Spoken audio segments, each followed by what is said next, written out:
Hello and welcome to another edition of Motor Cars Enthusiasts. Right off the bat on the old show today, Jaguar's in the news.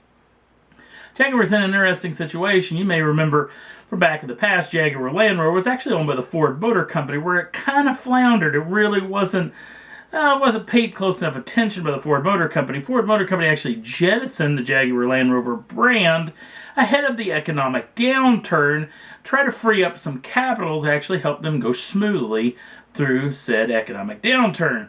Now, the Jaguar Land Rover group fell into the Indian car group Tata, and they have actually done an amazing job with this brand.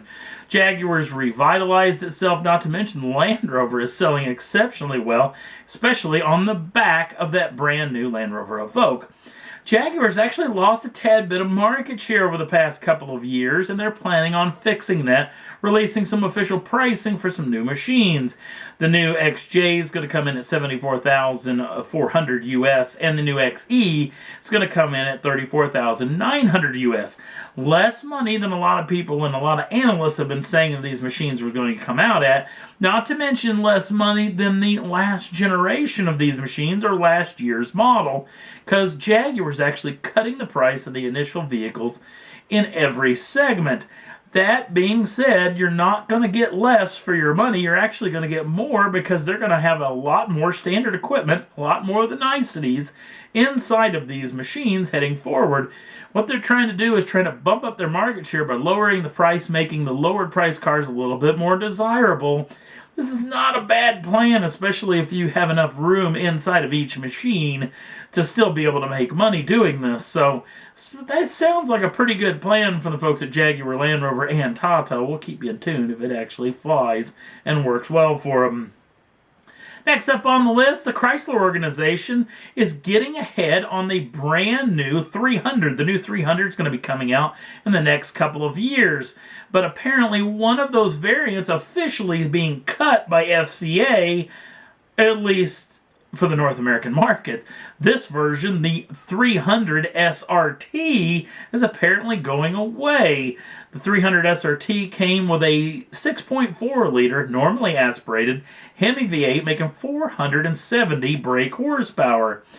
But if you live in other markets, i.e. if you live in the South African market, Australia, New Zealand market, how about Japan, Indonesia, South Korea, these groups are actually still going to get this new machine, even heading into the next generation model. Apparently in these parts of the world, this vehicle still sells well enough that there's still a business model for it. So, sorry if you live here in North America, but you could always import one with right-hand drive. That would be kind of interesting to drive around if you could get it crash tested and everything like that. But we'll have to wait and see on that deal as well.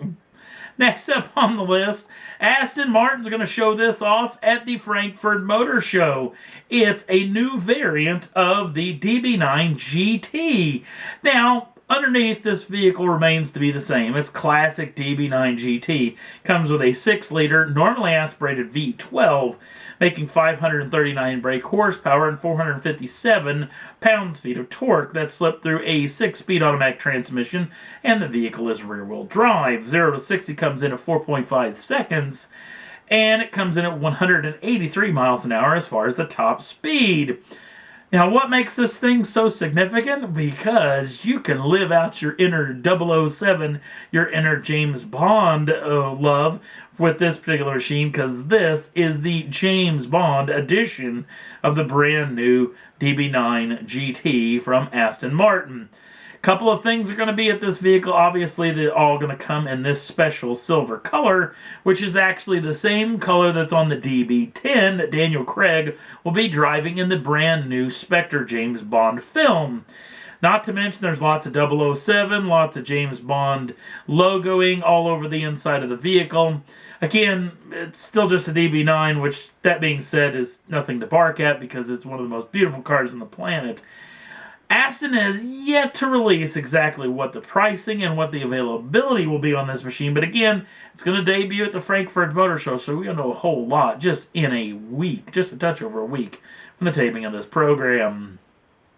Last up on the list, in an interesting situation, the French group Renault is going to build themselves a pickup truck, oddly enough. Renault actually going to show off this concept at the Frankfurt Motor Show. This is the brand new Renault Alaska concept.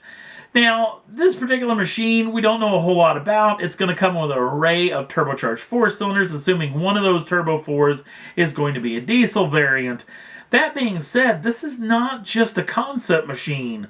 Renault says that this machine is going to be going into production in the first part of 2016 as a 2017 model. Now, and they claim too that this vehicle is very close to production ready.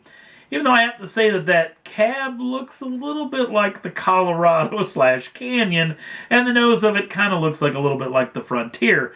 That being said, very handsome machine. It will change a little bit, obviously. As they said, it will change very little from the concept. It will change a little bit. Obviously, it's going to have a rear bumper on the machine. The big wheels and tires will be going away, but that being said, it's still a handsome machine. Not for 100% how much it's going to cost, not to mention we don't know how much they're going to build this machine and where it's going to be sold around the world. So we'll keep you in tune if we look into this into the future.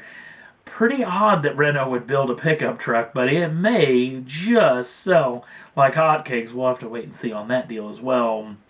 And that's all there was that I thought was worth talking about for this edition of Motor Cars Enthusiasts. If you want to jump on over to the Facebook page, the link's down in the show notes. Also, if you'd like to subscribe to the channel, you can do so at any time and get the first dibs on the brand new shows as soon as they come out. Thanks for watching. We'll see you again real soon.